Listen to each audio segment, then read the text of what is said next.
Hi all, welcome to competitive cracker. ഞാൻ Anjali U. ഇപ്പോൾ CSEB junior clerk or cashier എക്സാമിന് prepare ചെയ്യുന്ന നമുക്ക് എല്ലാവർക്കും അക്കൗണ്ടൻസിയുടെ ഇമ്പോർട്ടൻസ് അറിയാം അല്ലേ? അതായത് അവിടെ നിന്നും 20 മാർക്കാണ് നമുക്ക് സ്കോർ ചെയ്യാൻ പറ്റുന്നത്. പക്ഷെ എക്സാം കഴിഞ്ഞിറങ്ങുന്ന പലരും പറയുന്ന ഒരു കാര്യമാണ്, ഉത്തരം അറിയാമായിരുന്നു പക്ഷെ കൺഫ്യൂഷനായി തെറ്റിപ്പോയി എന്ന്. അപ്പോൾ ഈ കൺഫ്യൂഷനാണ് നമ്മൾ ആദ്യം ഒഴിവാക്കേണ്ടത്. അതിന് നമുക്ക് എന്തൊക്കെ ചെയ്യാമെന്നൊന്ന് ആദ്യം നോക്കിയാലോ. ഫസ്റ്റ്, നമ്മൾ എക്സാമിന് വേണ്ടി പ്രിപ്പയർ ചെയ്യുന്ന സമയത്ത് തന്നെ അക്കൗണ്ടൻസിയിലെ എല്ലാ റൂൾസും കൃത്യമായി പഠിച്ചിരിക്കണം. നമുക്കറിയാം, ഒരു അസറ്റ്, ലയബിലിറ്റി, ഇൻകം, എക്സ്പെൻസ് തുടങ്ങിയ കാര്യങ്ങൾ ഇൻക്രീസ് ചെയ്യുമ്പോൾ എന്ത് ചെയ്യണം, ഡിക്രീസ് ചെയ്യുമ്പോൾ എന്ത് ചെയ്യണം, അതുപോലെ എന്താണ് അസറ്റ്, എന്താണ് ലയബിലിറ്റി, ഒരു ബിസിനസ്സിനെ സംബന്ധിച്ചിടത്തോളം ബിസിനസ്സിന് എന്താണ് അസറ്റ്, എന്താണ് ലയബിലിറ്റി, ഡെപ്റ്റർ ആരാണ്, ക്രെഡിറ്റർ ആരാണ് തുടങ്ങിയ എല്ലാ കാര്യങ്ങളും എക്സാമിന് പ്രിപ്പയർ ചെയ്യുന്ന സമയത്ത് തന്നെ അക്കൗണ്ടൻസിയിലെ എല്ലാ റൂൾസും നമ്മൾ കൃത്യമായി പഠിച്ചിരിക്കണം. ഇപ്പോൾ നമുക്കറിയാം, ഒരു ബിസിനസ്സിനെ സംബന്ധിച്ചിടത്തോളം ആരാണ് ക്രെഡിറ്റർ, ആരാണ് ഡെപ്റ്റർ, പിന്നെ ഇൻകം കൂടിയാൽ എന്ത് ചെയ്യണം, ലയബിലിറ്റി കൂടിയാൽ എന്ത് ചെയ്യണം, അസറ്റ്, എക്സ്പെൻസ് തുടങ്ങിയ കാര്യങ്ങൾ ഇൻക്രീസ് ചെയ്യുമ്പോൾ എന്ത് ചെയ്യണം, ഡിക്രീസ് ചെയ്യുമ്പോൾ എന്ത് ചെയ്യണം തുടങ്ങിയ എല്ലാ റൂൾസും കൃത്യമായി പഠിച്ചിരിക്കണം. ഈ റൂൾസുകൾ കൃത്യമായി പഠിച്ചാൽ മാത്രം പോരാ, ഇത് അപ്ലൈ ചെയ്യാൻ കൂടി നമുക്ക് അറിഞ്ഞിരിക്കണം. ഇനി റൂൾസ് പഠിച്ച് അത് അപ്ലൈ ചെയ്യാൻ അറിഞ്ഞാൽ മാത്രം പോരല്ലോ. ഒരു ക്വസ്റ്റ്യൻ പേപ്പർ നമ്മുടെ കയ്യിൽ കിട്ടിക്കഴിഞ്ഞാൽ ക്വസ്റ്റ്യൻ പേപ്പറിലെ എല്ലാ ചോദ്യങ്ങളും ക്ലിയർ ആയി വായിച്ചെടുക്കുക കൂടി വേണം. അപ്പോൾ നമ്മൾ ഇന്ന് വന്നിരിക്കുന്നത് CSEBയിലെ അക്കൗണ്ടൻസിയിലെ പ്രീവിയസ് ഇയർ ക്വസ്റ്റ്യൻസുമായിട്ടാണ്. ഓരോ ചോദ്യം വായിച്ച് എങ്ങനെ ഉത്തരത്തിലോട്ട് എത്താം എന്നാണ് നമ്മൾ നോക്കുന്നത്. ഓക്കെ, സ്റ്റാർട്ട് ചെയ്താലോ. First one, which account is credited when the cash discount allowed to a debtor. ഒരു ഡെപ്റ്റർക്ക് ക്യാഷ് ഡിസ്കൗണ്ട് അലോ ചെയ്യുന്ന സമയത്ത് ഏത് അക്കൗണ്ട് ആണ് ക്രെഡിറ്റ് ചെയ്യേണ്ടത് എന്നാണ് ക്വസ്റ്റ്യൻ വന്നിരിക്കുന്നത്.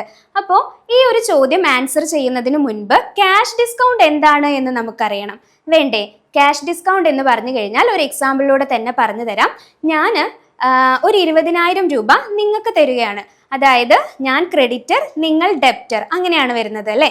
ഞാൻ എന്ന ക്രെഡിറ്റർ നിങ്ങൾക്ക് 20,000 രൂപ തരികയാണ്, നിങ്ങളാണ് എനിക്ക് ഡെപ്റ്റർ. അപ്പോൾ ഒരു 3 മാസത്തെ ഗ്യാപ്പിനാണ് ഞാൻ നിങ്ങൾക്കത് തന്നിരിക്കുന്നത്.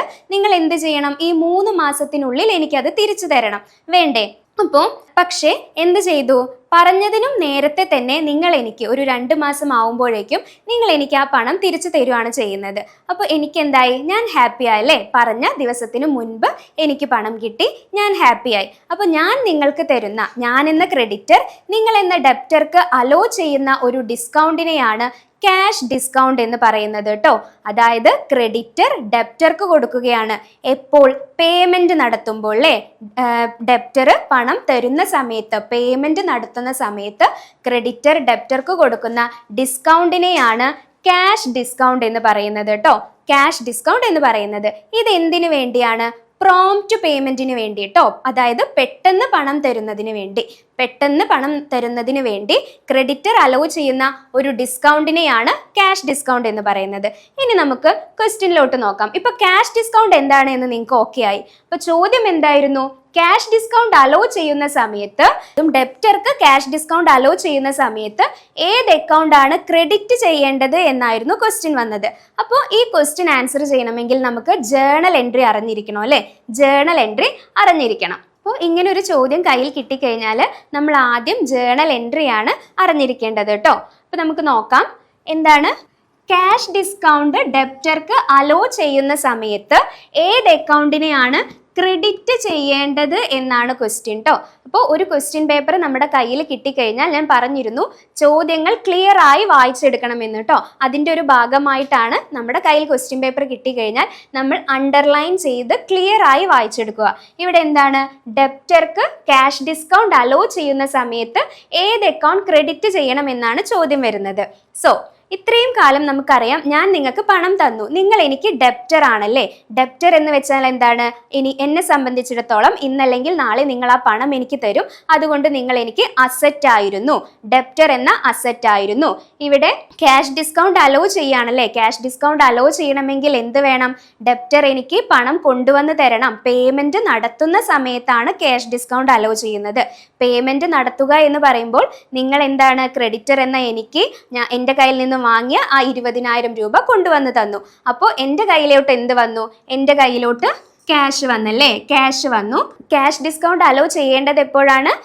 നിങ്ങൾ ഡെപ്റ്റർ എന്ന നിങ്ങൾ എനിക്ക് പണം കൊണ്ടുവന്ന് തരുമ്പോഴാണ്, ക്രെഡിറ്റർക്ക് പണം കൊണ്ടുവന്ന് തരുമ്പോഴാണ് ക്യാഷ് ഡിസ്കൗണ്ട് അലോ ചെയ്യേണ്ടത് കേട്ടോ. ഓക്കെ, അപ്പോൾ നിങ്ങൾ എനിക്ക് എന്ത് ചെയ്യാണ്? ക്യാഷ് കൊണ്ടുവന്ന് തരുകയാണ്. ക്യാഷ് കൊണ്ടുവന്ന് തരുകയാണ്. ക്യാഷ് എന്ന് പറഞ്ഞു കഴിഞ്ഞാൽ ഒരു അസറ്റ് ആണ്. അസറ്റ് ഇൻക്രീസ് ചെയ്യുമ്പോൾ ഡെബിറ്റ് ആണ് ചെയ്യേണ്ടത്. അസറ്റ് ഇൻക്രീസ് ചെയ്യുമ്പോൾ ഡെബിറ്റ് ആണ് ചെയ്യേണ്ടത്. So cash account debtor. ഇനി നിങ്ങൾ എനിക്ക് എന്ത് കൊണ്ടുവന്ന് തന്നു? ക്യാഷ് കൊണ്ടുവന്ന് തന്നു. നിങ്ങളുടെ കടം വീടി. ഇത്രയും കാലം നിങ്ങൾ എനിക്ക് ആരായിരുന്നു? ഡെപ്റ്റർ എന്ന അസറ്റ് ആയിരുന്നു. പക്ഷെ ഇന്ന് പണം തന്നതോടുകൂടി ഡെപ്റ്റർ എന്ന അസറ്റ് എനിക്കില്ലാതെയായി. സോ അസറ്റ് ഡിക്രീസ് ചെയ്യുമ്പോൾ എന്ത് ചെയ്യണം?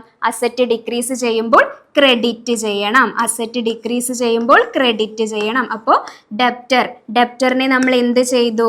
ക്രെഡിറ്റ് ചെയ്തു. അപ്പൊ ജേണൽ എൻട്രി എങ്ങനെ വരും? Cash account debtor, cash account debtor to debtor account. ഇങ്ങനെയാണ് എന്ത് ജേണൽ എൻട്രി വരിക. ഓക്കെ, ഇവിടെ കഴിഞ്ഞില്ല. എന്ത് പറഞ്ഞു? ക്യാഷ് ഡിസ്കൗണ്ട് അലോ ചെയ്തു എന്ന് പറഞ്ഞിരുന്നല്ലോ. ഓക്കെ, അപ്പോൾ ഞാൻ പറഞ്ഞു, തുടക്കത്തിൽ പറഞ്ഞു 20,000 രൂപയാണ് നിങ്ങൾ എൻ്റെ കയ്യിൽ നിന്നും വാങ്ങിയിരുന്നത്. അതുകൊണ്ട് തന്നെ എനിക്ക് ഇനി മുതൽ ഡെപ്റ്റർ എന്ന 20,000 രൂപയുടെ അസറ്റ് ഇല്ല. ആ അസറ്റ് ഇല്ലാതെയായി. പക്ഷേ നിങ്ങളുടെ കയ്യിൽ നിന്നും നിങ്ങൾ എനിക്ക് പണം തരുമ്പോൾ ഞാൻ നിങ്ങൾക്കൊരു 2,000 രൂപയുടെ ഡിസ്കൗണ്ട് അലോ ചെയ്തു എന്ന് കരുതുക. അപ്പം നിങ്ങളുടെ കയ്യിൽ നിന്നും എനിക്ക് 18,000 രൂപ മാത്രമേ കിട്ടിയിട്ടുള്ളൂ. അപ്പോൾ ശരിയാവത്തില്ലല്ലോ. ഒരു 2,000 രൂപയുടെ കുറവുണ്ടല്ലേ? അപ്പോൾ ആ 2,000 രൂപ, അതായത് ഡെബിറ്റ് സൈഡിൽ 18,000-ഉം ക്രെഡിറ്റ് സൈഡിൽ 20,000 രൂപയുമാണ്. അപ്പോൾ ഒരു 2,000 രൂപയുടെ കുറവുണ്ടല്ലേ? ആ 2,000 രൂപ എവിടെയാണ്? ഡെബിറ്റിലല്ലേ കുറവ്? ആ കുറവാണ് എന്ത്? ഡിസ്കൗണ്ട് അലൗഡ് കേട്ടോ. ആ കുറവാണ് ഡിസ്കൗണ്ട് അലൗഡ് എന്ന് പറയുന്നത്. ഓക്കെ, ഡിസ്കൗണ്ട് അലൗഡ് ഡെപ്റ്റർ 2,000 രൂപ. അപ്പം ഇതിൽ നിന്നും മനസ്സിലാക്കേണ്ടത്, ഞാൻ ക്രെഡിറ്റർ ഡിസ്കൗണ്ട് അലോ ചെയ്യുമ്പോൾ ക്രെഡിറ്ററെ സംബന്ധിച്ചിടത്തോളം അതൊരു എക്സ്പെൻസ് ആണ്. എക്സ്പെൻസ് ഇൻക്രീസ് ചെയ്ത് കഴിഞ്ഞാൽ ഡെബിറ്റ് ആണ് ചെയ്യേണ്ടത്. അപ്പോൾ ജേണൽ എൻട്രി നോക്കുക. Cash account debtor, discount account debtor to debtor account. അപ്പൊ ചോദ്യം എന്തായിരുന്നു? വിച്ച് അക്കൗണ്ട് ഈസ് ക്രെഡിറ്റഡ് എന്നായിരുന്നു ചോദ്യം. ഏത് അക്കൗണ്ട് ആണ് ക്രെഡിറ്റ് ചെയ്യേണ്ടത്? ഏത് അക്കൗണ്ട് ആണ് ക്രെഡിറ്റ് ചെയ്യേണ്ടത്? ഡെപ്റ്റർ അക്കൗണ്ട് ആണ് ക്രെഡിറ്റ് ചെയ്യേണ്ടത് കേട്ടോ. അപ്പോൾ ആൻസർ എന്തായിരുന്നു? ഡെപ്റ്റർ അക്കൗണ്ട് ആണ് കേട്ടോ. ഡെപ്റ്ററിനെയാണ് നമ്മൾ ക്രെഡിറ്റ് ചെയ്യേണ്ടത്. അപ്പോൾ ഈ രീതിയിൽ ആലോചിച്ച് വേണം നമ്മൾ ഓരോ ആൻസറിലോട്ടും എത്താൻ. ചോദ്യം കിട്ടിക്കഴിഞ്ഞാൽ അണ്ടർലൈൻ ചെയ്ത് കൃത്യമായി ആൻസറിലോട്ട് എത്തണം കേട്ടോ. അതിന് ജേണൽ എൻട്രി അറിഞ്ഞിരിക്കണം. ജേണൽ എൻട്രി വെറുതെ അറിഞ്ഞാൽ മാത്രം പോരാ, അത് അപ്ലൈ ചെയ്യാൻ കൂടി അറിഞ്ഞിരിക്കണം. അപ്പോൾ ഇതേ മോഡല് മറ്റൊരു ചോദ്യം കൂടി നമുക്ക് നോക്കാം. Okay, which account is credited when the bad debts are wrote off? Bad ഡെപ്റ്റുകൾ എഴുതി തള്ളുമ്പോൾ ഏത് അക്കൗണ്ട് ആണ് ക്രെഡിറ്റ് ചെയ്യേണ്ടത് എന്നാണ് ചോദ്യം. ബാഡ് ഡെപ്റ്റ് എഴുതി തള്ളുമ്പോൾ ഏത് അക്കൗണ്ട് ആണ് ക്രെഡിറ്റ് ചെയ്യേണ്ടത് എന്നായിരുന്നു ക്വസ്റ്റ്യൻ. അപ്പം ഇവിടെയും എന്ത് തന്നെയാണ് ചോദിച്ചിരിക്കുന്നത്? ക്രെഡിറ്റഡ് ആണ് ചോദിച്ചിരിക്കുന്നത്. Bad debts are wrote off. Bad ഡെപ്റ്റുകൾ എഴുതി തള്ളുമ്പോൾ ഏത് അക്കൗണ്ട് ക്രെഡിറ്റ് ചെയ്യണമെന്ന്. അപ്പോൾ നേരത്തെ പറഞ്ഞൊരു എക്സാമ്പിൾ തന്നെ നമുക്ക് നോക്കാം. ഞാൻ ക്രെഡിറ്റർ, നിങ്ങൾ എൻ്റെ കയ്യിൽ നിന്നും പണം വാങ്ങിക്കൊണ്ടുപോയി, നിങ്ങളാണ് ഡെപ്റ്റർ. അപ്പോൾ എന്നെ സംബന്ധിച്ചിടത്തോളം നിങ്ങൾ എനിക്കൊരു അസറ്റ് ആയിരുന്നു. ഇന്നല്ലെങ്കിൽ നാളെ നിങ്ങൾ പണം തരും. പക്ഷേ ഒരു സാഹചര്യത്തിൽ എത്തുമ്പോൾ ഞാൻ മനസ്സിലാക്കുകയാണ് ഇനി നിങ്ങൾ എനിക്ക് പണം തരാൻ പോകുന്നില്ല എന്ന് കേട്ടോ. അപ്പോൾ അതുവരെ ഡെപ്റ്റേഴ്സ് ആയിരുന്ന നിങ്ങൾ, അതുവരെ ഡെപ്റ്റേഴ്സ് എന്ന അസറ്റ് ആയിരുന്നു നിങ്ങൾ എനിക്ക് കേട്ടോ. ഡെപ്റ്റേഴ്സ് എന്ന അസറ്റ് ആയിരുന്നു നിങ്ങൾ എനിക്ക്. പക്ഷെ ഞാൻ മനസ്സിലാക്കുകയാണ് നിങ്ങളിൽ നിന്നും ഇനി ആ പണം എനിക്ക് കിട്ടാൻ പോകുന്നില്ല എന്ന്. അന്ന് മുതൽ നിങ്ങൾ എനിക്ക് എന്തായി? അസറ്റ് മാറി ബാഡ് ഡെപ്റ്റ് ആയിട്ടോ, കിട്ടാകടമായി മാറി, ബാഡ് ഡെപ്റ്റ് ആയി മാറി. ബാഡ് ഡെപ്റ്റ് എന്ന് പറയുന്നത് എന്നെ സംബന്ധിച്ചിടത്തോളം എന്താണ്? എക്സ്പെൻസ് ആണ്. ബാഡ് ഡെപ്റ്റ് എന്നെ സംബന്ധിച്ചിടത്തോളം എക്സ്പെൻസ് ആണ്. സോ ഇനി നമുക്ക് ജേണൽ എൻട്രി നോക്കാം. ഞാൻ പറഞ്ഞു ഡെപ്റ്റേഴ്സ് ആയിരുന്നു, അത് ഇനി എന്തായി? ബാഡ് ഡെപ്റ്റ് ആയി എന്ന് പറഞ്ഞു. ബാഡ് ഡെപ്റ്റ് എക്സ്പെൻസ് ആണെന്ന് പറഞ്ഞു. അപ്പൊ ജേണൽ എൻട്രി എങ്ങനെ വരും? എക്സ്പെൻസ് ഇൻക്രീസ് ചെയ്താൽ, എക്സ്പെൻസ് ഇൻക്രീസ് ചെയ്താൽ എന്ത് ചെയ്യണം? ഡെബിറ്റ് ചെയ്യണം. അപ്പോൾ ബാഡ് ഡെപ്റ്റ് അക്കൗണ്ട് ഡെപ്റ്റർ എന്നാണ് വരിക. കഴിഞ്ഞില്ല. എന്താണ്? ഇത്രയും ദിവസം ഡെപ്റ്റേഴ്സ് ആയിരുന്ന നിങ്ങൾ ഇനി മുതൽ എനിക്ക് എന്തല്ല? അസറ്റ് അല്ല. സോ എന്താണ്? അസറ്റ് ഡിക്രീസ് ചെയ്ത് കഴിഞ്ഞാൽ ക്രെഡിറ്റ് ആണ് ചെയ്യേണ്ടത്. അസറ്റ് ഡിക്രീസ് ചെയ്ത് കഴിഞ്ഞാൽ ക്രെഡിറ്റ് ആണ് ചെയ്യേണ്ടത്. സോ ഡെപ്റ്റേഴ്സ് എന്ന നിങ്ങളെ ഞാൻ എന്ത് ചെയ്തു? ക്രെഡിറ്റ് ചെയ്തു. ജേണൽ എൻട്രി ബാഡ് ഡെപ്റ്റ് അക്കൗണ്ട് ഡെപ്റ്റർ ടു ഡെപ്റ്റേഴ്സ് എന്നാണ് കേട്ടോ വരിക. ടു ഡെപ്റ്റേഴ്സ് എന്നാണ് വരിക. സോ ആൻസർ എന്താ വരിക? ഡെപ്റ്റർ ട്ടോ. ഓപ്ഷൻ എ ഡെപ്റ്റർ ആണ് ആൻസർ വരിക. ഓക്കെ, അപ്പോൾ ഈ രീതിയിലാണ് നമ്മൾ ഓരോ ചോദ്യം കയ്യിൽ കിട്ടിയാലും ആൻസറിലോട്ട് എത്തേണ്ടത്. ജേണൽ എൻട്രി കൃത്യമായി അറിഞ്ഞിരിക്കണം. ജേണൽ എൻട്രി അറിയാൻ ആദ്യം റൂൾസ് എങ്ങനെയാണെന്ന്, ഏതാണ് ക്രെഡിറ്റ് ചെയ്യേണ്ടത് ഏതാണ് ഡെബിറ്റ് ചെയ്യേണ്ടത് എന്ന് കൃത്യമായി അറിഞ്ഞിരിക്കണം. ഓക്കെ, ഇനി നെക്സ്റ്റ് ചോദ്യത്തിലോട്ട് നോക്കാം. If the cost of a car is rupees 1 lakh and its residual value at the end of 5th year is rupees 25,000, the monthly depreciation is. ഇവിടെ എന്താ ക്വസ്റ്റ്യൻ? ഡിപ്രീസിയേഷൻ കാണാനാണ് ചോദ്യം കേട്ടോ. ഡിപ്രീസിയേഷൻ കാണാനാണ് ചോദ്യം. കോസ്റ്റ് ഓഫ് എ കാർ എത്രയാ പറഞ്ഞിരിക്കുന്നത്? 1 lakh ആണ് പറഞ്ഞിരിക്കുന്നത്. അതിന്റെ റെസിജുവൽ വാല്യൂ അതും at the end of the 5th year, 5ാമത്തെ വർഷം എത്രയാണ്? 25,000 രൂപയാണ് പറഞ്ഞിരിക്കുന്നത്. ഡിപ്രീസിയേഷൻ ആണ് കാണേണ്ടത്. ഡിപ്രീസിയേഷൻ കാണാനുള്ള ഫോർമുല നമുക്ക് എല്ലാവർക്കും അറിയാം. എന്താണ് ഡിപ്രീസിയേഷൻ കാണാനുള്ള ഫോർമുല? കോസ്റ്റ് അല്ലേ, ഒറിജിനൽ കോസ്റ്റ് എന്താണോ ആ അസറ്റിന്റെ original cost minus salvage value. കേട്ടിട്ടുണ്ടോ?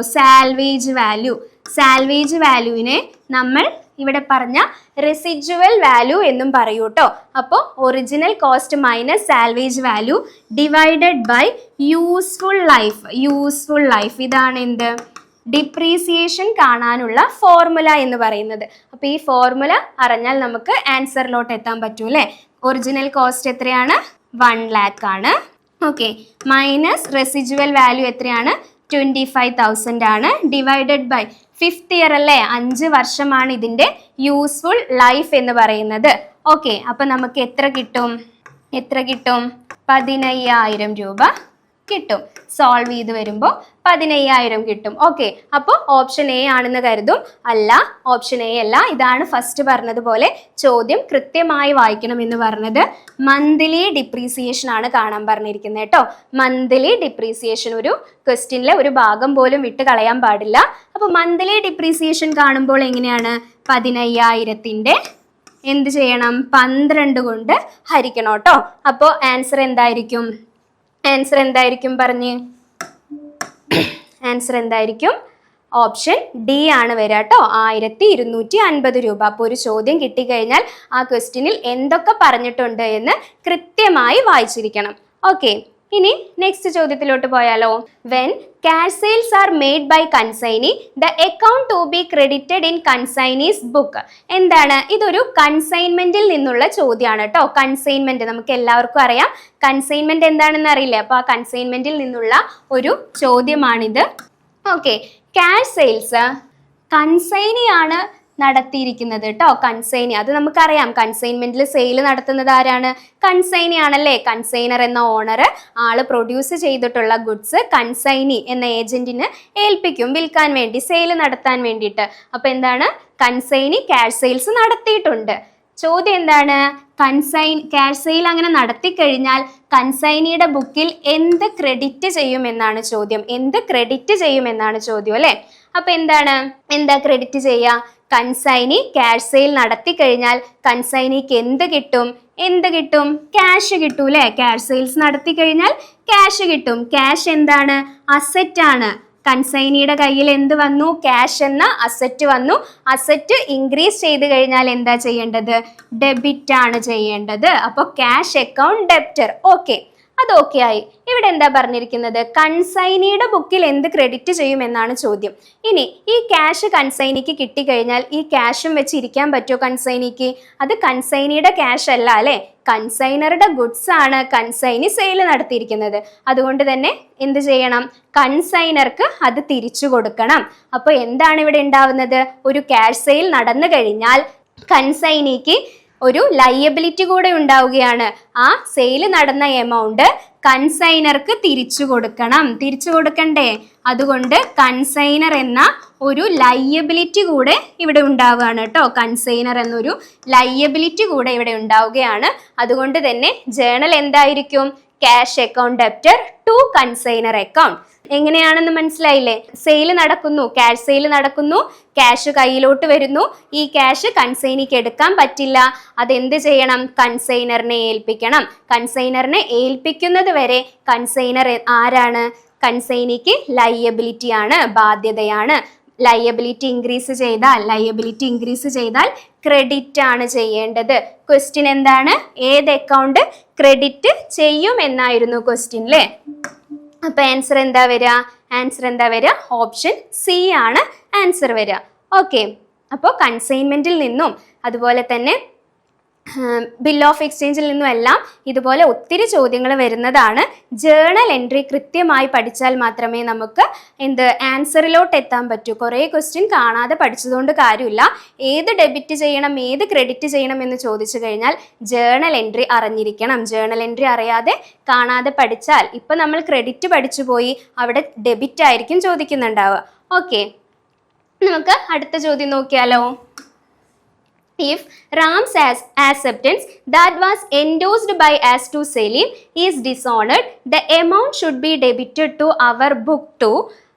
അതായത് ഈ ചോദ്യം വന്നിരിക്കുന്നത് ബിൽ ഓഫ് എക്സ്ചേഞ്ചിൽ നിന്നാണ് കേട്ടോ. ബിൽ ഓഫ് എക്സ്ചേഞ്ചിൽ നിന്നാണ്. ബിൽ ഓഫ് എക്സ്ചേഞ്ച് എന്ന് പറയുന്നത് ഇമ്പോർട്ടൻ്റ് ആയ ഒരു ടോപ്പിക് തന്നെയാണ് അല്ലേ? ബിൽ ഓഫ് എക്സ്ചേഞ്ച് എന്ന് അറിയാത്ത ആരും ഉണ്ടാവില്ല. ഇവിടെ എന്താ പറഞ്ഞിരിക്കുന്നത്? Ram's acceptance that was endorsed by as to. By as എന്ന് പറയുമ്പോൾ നമ്മളെ വിചാരിച്ച് നമ്മൾ ഈ ആൻസറിലോട്ട് എത്തിയാൽ മതി. എൻഡോസ് ചെയ്ത് കൊടുത്തിരിക്കുന്നത് സെലീമിലോട്ടാണ്. അപ്പോൾ ഞാനിതൊന്ന് ഷോർട്ടായിട്ട് നിങ്ങൾക്ക് പറഞ്ഞു തരാം. ഇവിടെ ഈ ബൈ ആസ് എന്ന് പറയുന്നത് നമുക്ക് നമ്മളെ എടുക്കാം കേട്ടോ. ഇത് നമ്മളാണ്. ഹേ എന്ന് പറയുന്നത് നമ്മളാണ്. റാം എന്ന് പറയുന്ന ആളുണ്ട്, അതുപോലെ സലീം എന്ന് പറയുന്ന ആളുണ്ട് അല്ലേ? എ ആരാണ്? നമ്മളാണ് കേട്ടോ. നമ്മൾ എന്ത് ചെയ്യാണ്? റാമിന് ഒരു 10,000 രൂപയുടെ ഗുഡ്സ് കൊടുക്കുകയാണ്. റാമിന് ഒരു 10,000 രൂപയുടെ ഗുഡ്സ് കടത്തിന് കൊടുക്കുകയാണ്. അങ്ങനെ കൊടുക്കുമ്പോൾ നമ്മൾ ആരാണ്? ക്രെഡിറ്റർ ആണല്ലേ? ക്രെഡിറ്റർ ആണ്. നമ്മുടെ കയ്യിൽ നിന്നും 10,000 രൂപയ്ക്ക് ഗുഡ്സ് കടത്തിന് വാങ്ങുന്ന റാം ആരാണ്? ഡെപ്റ്റർ ആണല്ലേ? റാം ഡെപ്റ്റർ ആണ്. ഓക്കെ, അപ്പം ഇത്രയും കാര്യം നമുക്കറിയാം. ഇനി ഇവർ തമ്മിൽ ഒരു ബില്ല് പ്രിപ്പയർ ചെയ്യാണ്. അതായത് എ പറയും, എ എന്ന ഞാൻ പറയും, എനിക്ക് ഇന്ന ദിവസം എൻ്റെ കയ്യിൽ നിന്ന് വാങ്ങിയ ഗുഡ്സിൻ്റെ ഇത്ര തുക ഇന്ന ദിവസം തരണമെന്ന് പറഞ്ഞ് ഒരു ബില്ല് എ എന്ന ഞാൻ പ്രിപ്പയർ ചെയ്യും. പ്രിപ്പയർ ചെയ്യുമ്പോൾ അത് വെറും ഡ്രാഫ്റ്റ് മാത്രമായിരിക്കും. ഞാൻ പ്രിപ്പയർ ചെയ്ത് അത് റാമിന് കൊടുത്ത് റാം ആക്സെപ്റ്റ് ചെയ്യുമ്പോൾ മാത്രമാണ്, റാം ആക്സെപ്റ്റ് ചെയ്യണം കേട്ടോ. റാം ആക്സെപ്റ്റ് ചെയ്യുമ്പോൾ മാത്രമാണ് അതെന്തായി മാറുന്നത്? അത് ബിൽ ഓഫ് എക്സ്ചേഞ്ച് ആയി മാറുന്നത്. ഓക്കെ, അവിടം കൊണ്ട് തീരുന്നില്ല. അപ്പൊ ക്വസ്റ്റ്യൻ നോക്കിക്കേ. റാംസ് ആക്സെപ്റ്റൻസ് എന്നാ പറഞ്ഞിരിക്കുന്നത് അല്ലേ? റാം ആക്സെപ്റ്റ് ചെയ്തു. ആക്സെപ്റ്റ് ചെയ്യുന്ന വ്യക്തി ആരാണ് എന്ന് നമുക്ക് മനസ്സിലാക്കണം. ബില്ല് പ്രിപ്പയർ ചെയ്ത് കഴിഞ്ഞാൽ ക്രെഡിറ്റർ ഡെപ്റ്റർ എന്ന ബന്ധം അവസാനിപ്പിച്ച് എന്താവും? ഡ്രോയി ആവും. ഇതൊക്കെ ബിൽ ഓഫ് എക്സ്ചേഞ്ച് പഠിക്കുന്ന സമയത്ത് നിങ്ങൾക്ക് അറിയാവുന്ന കാര്യങ്ങളായിരിക്കും. ക്രെഡിറ്റർ ഡെപ്റ്റർ റിലേഷൻ അവസാനിച്ച് ഡ്രോയി ആവും. അപ്പോൾ ആക്സെപ്റ്റ് ചെയ്യുന്ന വ്യക്തി ആരാണ്? ഡ്രോയി ആണ് കേട്ടോ. ഡ്രോയി ആണ് ആക്സെപ്റ്റ് ചെയ്യുന്ന വ്യക്തി. ഓക്കെ, ക്വസ്റ്റ്യനിൽ എന്താ? Rams acceptance. അത് കണ്ടാൽ തന്നെ നമുക്ക് മനസ്സിലാകണം. റാം ആക്സെപ്റ്റ് ചെയ്തു. ബിൽ ആക്സെപ്റ്റ് ചെയ്യുന്ന ആളാരാണ്? ഡ്രോയി ആണല്ലേ? അപ്പോൾ റാം ആരാണ്? ഡ്രോയി ആണ്. അത്രയും മനസ്സിലായല്ലോ. റാം ഡ്രോയി ആണെന്ന് മനസ്സിലായി. That was endorsed by us to Saleem.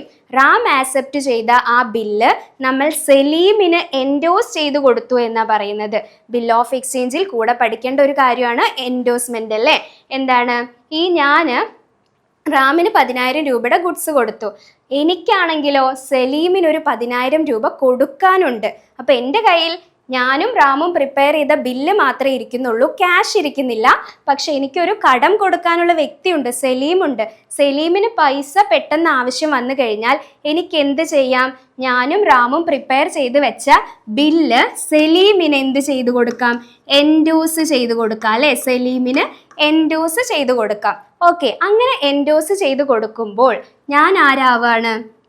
ഞാൻ എൻഡോസർ ആവുകയാണ് കേട്ടോ. ഞാൻ എൻഡോസർ ആവുകയാണ്. സെലീം ആരാവുകയാണ്? എൻഡോസി ആവുകയാണ്. ഓക്കെ, ഇങ്ങനെ എൻഡോഴ്സ്മെന്റ് ചെയ്ത് കൊടുത്താൽ പിന്നെ ഞാൻ സലീമിന് പണം കൊടുക്കണ്ട, റാമും സലീമും ആയി പിന്നീട്. എൻ്റെ എന്തായി? എൻ്റെ അവിടുത്തെ ഡ്യൂട്ടി കഴിഞ്ഞു. ഓക്കെ, എൻ്റെ കടം റാം വീട്ടിക്കോളും. അതാണ് എന്ത്? എൻഡോഴ്സ്മെന്റ്. അതൊക്കെ നമുക്ക് ഡീറ്റെയിൽ ആയി പഠിക്കാനുള്ള ഒരു ടോപ്പിക്കാണ്. അപ്പോൾ ഇവിടെ ആരൊക്കെ ആരാണ് എന്ന് നമുക്ക് മനസ്സിലായി അല്ലേ? റാംസ് ആക്സെപ്റ്റൻസ്, റാമാണ് ബില്ല് ആക്സെപ്റ്റ് ചെയ്തിരിക്കുന്നത്. റാം ആരാണ്? ഡ്രോയി ആണ്. ഓക്കെ, അത് നമ്മൾ സലീമിന് എൻഡോസ് ചെയ്ത് കൊടുത്തു. സലീമിന് എൻഡോസ് ചെയ്ത് കൊടുക്കുമ്പോൾ നമ്മൾ എൻഡോസറും സലീം എൻഡോസിയുമാണ് കേട്ടോ. സലീം എൻഡോസിയുമാണ്. കഴിഞ്ഞില്ല, ഇത്രയൊക്കെ ചെയ്ത് പണം തരേണ്ട ദിവസം ഇതെന്തായി എന്നാ പറയുന്നത്? ഈ ബില്ല് ഡിസോണർ ആയി എന്നാ പറയുന്നത്. ഇത്രയൊക്കെ എൻഡോസ്മെന്റ് വരെ ചെയ്ത് പണം തരേണ്ട ദിവസം ഈ ബില്ല് ഡിസോണേർഡ് ആയി. അങ്ങനെയാണെങ്കിൽ the amount should be debited to our book. നമ്മുടെ ബുക്കിൽ, നമ്മുടെ ബുക്ക് എന്ന് പറയുമ്പോൾ നമ്മൾ ആരാണ്? ഡ്രോയർ എ ആണല്ലേ, അതായത് ഡ്രോയർ ആണല്ലേ. നമ്മുടെ ബുക്കിൽ എന്ത് ഡെബിറ്റ് ചെയ്യണമെന്നാണ് ക്വസ്റ്റ്യൻ. നമ്മുടെ ബുക്കിൽ എന്ത് ഡെബിറ്റ് ചെയ്യണമെന്നാണ് ക്വസ്റ്റ്യൻ. ഓക്കെ, അപ്പോൾ നമുക്ക് ഏകദേശം ഐഡിയ കിട്ടിയല്ലോ ആരൊക്കെ ആരാണ് എന്ന്.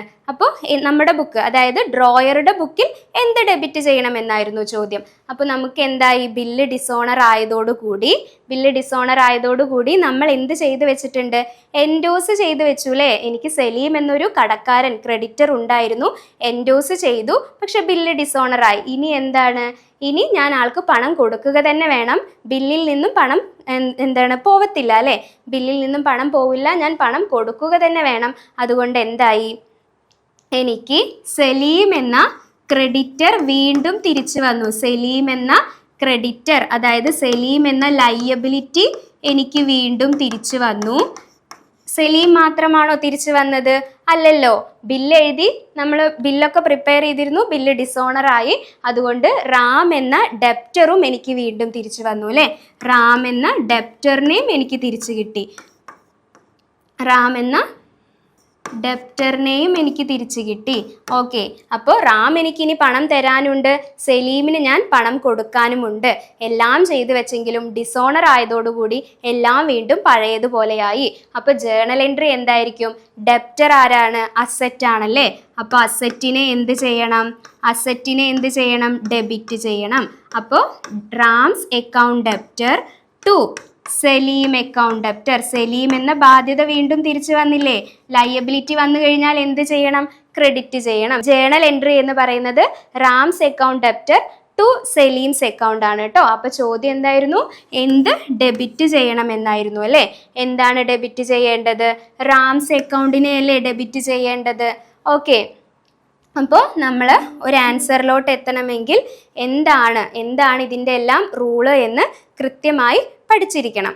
ഓക്കെ, നെക്സ്റ്റ് ക്വസ്റ്റ്യൻ വരുന്നത് goods purchased from Aravind passed through the sales book. The rectification of this error result in. റെക്ടിഫിക്കേഷൻ്റെ ഭാഗത്തു നിന്നും വരുന്ന ഒരു ചോദ്യമാണ്. അത്ര ടഫ് ഒന്നുമല്ല, പെട്ടെന്ന് തന്നെ നമുക്ക് ആൻസറിലോട്ട് എത്താൻ പറ്റുന്ന ഒരു ക്വസ്റ്റ്യൻ ആണ് കേട്ടോ. ഓക്കെ, എന്തായിരുന്നു ഇവിടെ ചോദ്യം? Goods purchased from Aravind.